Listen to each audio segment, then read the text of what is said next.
ശ്രീ റെജി ലൂക്കോസ്, നമ്മൾ തുടക്കത്തിൽ ഈ സ്വർണ്ണക്കൊള്ളയുടെ വിവരങ്ങൾ പുറത്തു വന്നപ്പോൾ മുതൽ പറയുന്ന കാര്യമാണ്. N Vasu, A Padmakumar, P S Prashanth, അവരിലേക്ക് തന്നെ കാര്യങ്ങൾ എത്തുകയാണല്ലോ. അല്ല മഞ്ജുഷേ, എങ്ങോട്ടായി എത്തണമെന്നുള്ളവർ തീരുമാനിക്കേണ്ടത് നമ്മളല്ല, അത് SIT ആണ്.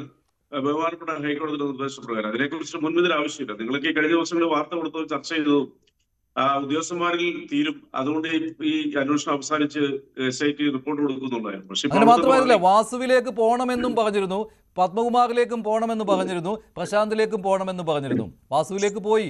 വാസു ഇവിടെ നമ്മുടെ ഫ്ലോറിൽ തന്നെ വന്നിരുന്നാണ് പറഞ്ഞത്, എനിക്ക് ഉണ്ണികൃഷ്ണൻ പോറ്റിയുമായിട്ട് എനിക്ക് അറിയാമെന്നല്ലാതെ എനിക്ക് മറ്റു പരിചയമോ ബന്ധങ്ങളോ ഒന്നുമില്ലെന്ന്. ഇപ്പോൾ എന്തായി? അത് തന്നെയല്ലേ ഞാൻ പറഞ്ഞത്. ഉദ്യോഗസ്ഥന്മാരിൽ അന്വേഷണം അവസാനിപ്പിക്കുമെന്ന് പറഞ്ഞ വാർത്ത നൽകിയ നിങ്ങളെ പോലുള്ളവർക്ക് ഇപ്പോഴെന്താ പറയുക, ഗവൺമെന്റ് ഇച്ഛാശക്തിയാണ് ഈ അറസ്റ്റിന് പിന്നിലുള്ളത്. അതിൽ യാതൊരു സംശയമില്ല. ഇപ്പൊ വാസുവിലേക്ക് പിടിച്ചില്ലേ? വാസു എന്ന് പറയുന്നത് നിസ്സാരക്കാരനാണ്. വാസു 2 തവണ പഞ്ചായത്ത് പ്രസിഡന്റ്, അത് കഴിഞ്ഞിട്ട് സർക്കാരിന്റെ വിവിധ പദ്ധതികളിൽ സ്ഥാപനങ്ങളിൽ വർക്ക് ചെയ്തു.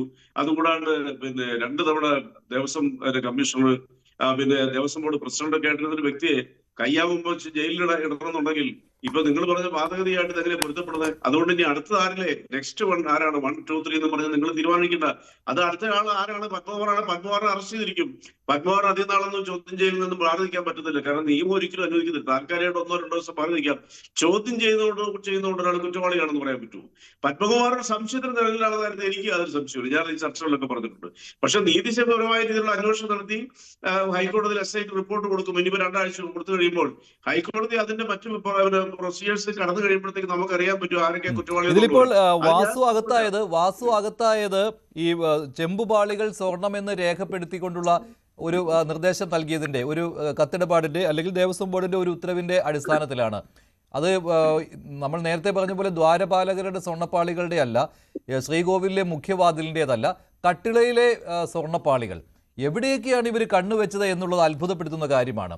ഇതാദ്യം തുടങ്ങിയത് ഈ സ്വർണ്ണപ്പാളികൾ ദ്വാരപാലകരുടെ അതിലായിരുന്നു.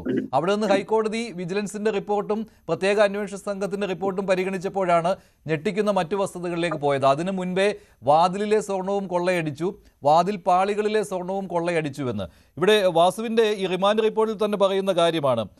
18/5/2019 ദേവസ്വം ബോർഡ് ജീവനക്കാരായ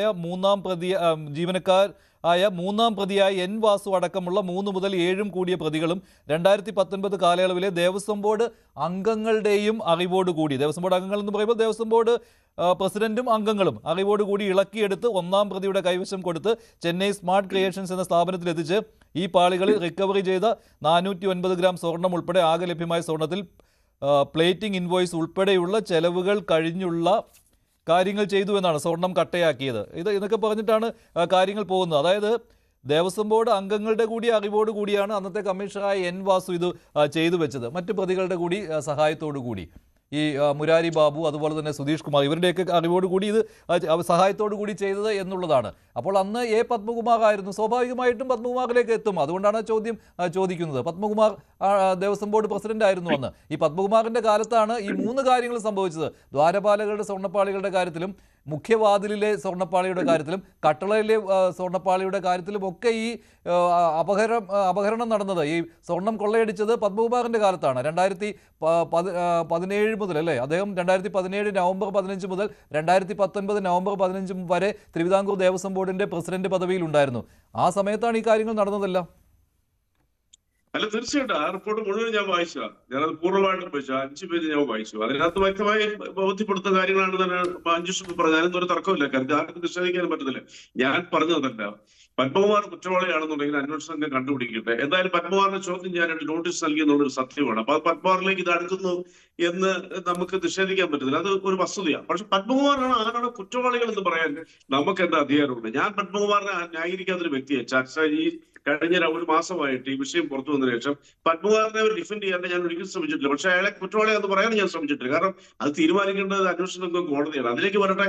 ഇനി അടുത്ത സ്റ്റെപ്പ് ആരിലേക്കാണ്? ഞാൻ ചോദിക്കട്ടെ, ഏറ്റവും പ്രബലനായ കേരളത്തിൽ ഉന്നത പദവികൾ മാത്രം അലങ്കരിച്ച് 27ാമത്തെ വയസ്സിൽ മാത്രം അലങ്കരിച്ച് വാസുവിനെ അറസ്റ്റ് ചെയ്ത് ജയിലിലിടാനായിട്ട് സാധിക്കുമെങ്കിൽ മറ്റുള്ളവർ കുറ്റവാളികളാണ്, അവരെ പിടിക്കും. അതിന് ഈ സർക്കാരിന്റെ ആർജവത്വമാണ് അതിന് പിന്നിലുള്ളത്. ഒരു കാര്യം ഞാൻ മനസ്സിലാക്കാം, സർക്കാരിന്റെ പ്രവർത്തനമൊന്നും പറയണ്ട. സർക്കാരാണ് ഇവരെയൊക്കെ അവിടെ നിയമിച്ചത്, ഇത്രയും കാലം അവർക്ക് അവിടെ വിഹരിക്കുവാനുള്ള അവസരം ഉണ്ടാക്കി കൊടുത്തതും. ഹൈക്കോടതിയുടെ ഇടപെടൽ എന്ന് പറയൂ. ഹൈക്കോടതിക്കാണ് ഫുൾ മാർക്കും കൊടുക്കേണ്ടത്. അതല്ലായിരുന്നുവെങ്കിൽ ആരും ഇത് അറിയാൻ ഉണ്ടായിരുന്നില്ല. താങ്കൾ അടുത്ത ചോദ്യം ചോദിക്കുമ്പോൾ ചിലപ്പോൾ അതെങ്ങനെയെന്ന് ചോദിക്കുമായിരിക്കും. ഏതാണ് PS പ്രശാന്തിന്റെ കാര്യം? സമാനമായ രീതിയിലാണ് 2025 സെപ്റ്റംബറിലും കാര്യങ്ങൾ നടന്നത്.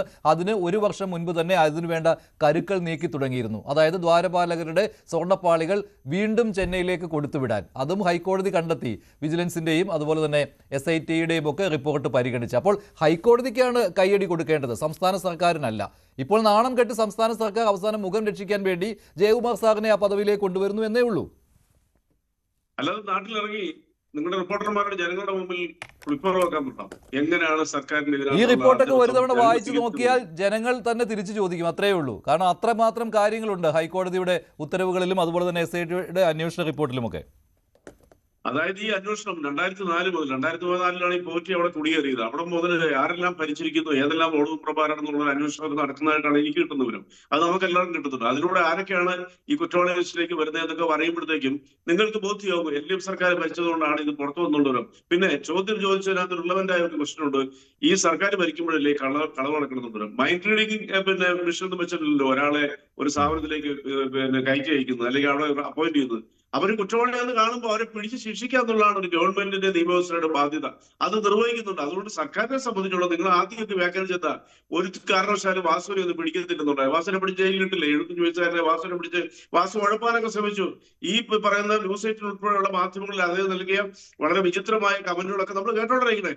ഞാൻ തന്നെ ഫേസ്ബുക്ക് കുട്ടിയാക്കെതിരെ ഞാൻ പോസ്റ്റ് ചെയ്തിട്ടുള്ള ആളാണ്. കാരണം നമുക്ക് വളരെ വ്യക്തമായിട്ടില്ല. പക്ഷേ അതുകൊണ്ട് തീരുമാനം എടുക്കേണ്ടത് നമ്മളല്ല. മനുഷ്യ അങ്ങനെയൊന്നും പോകണ്ടല്ല. ഈ ഗവൺമെന്റ് അല്ലായിരുന്നുവെങ്കിൽ ഇതൊരു UDF സർക്കാരാണെങ്കിൽ ഇത് പുറത്തു വരുന്നത് നിങ്ങൾക്ക് തോന്നുന്നുണ്ടോ? ഒരു കാരണവശാലും വരത്തില്ല.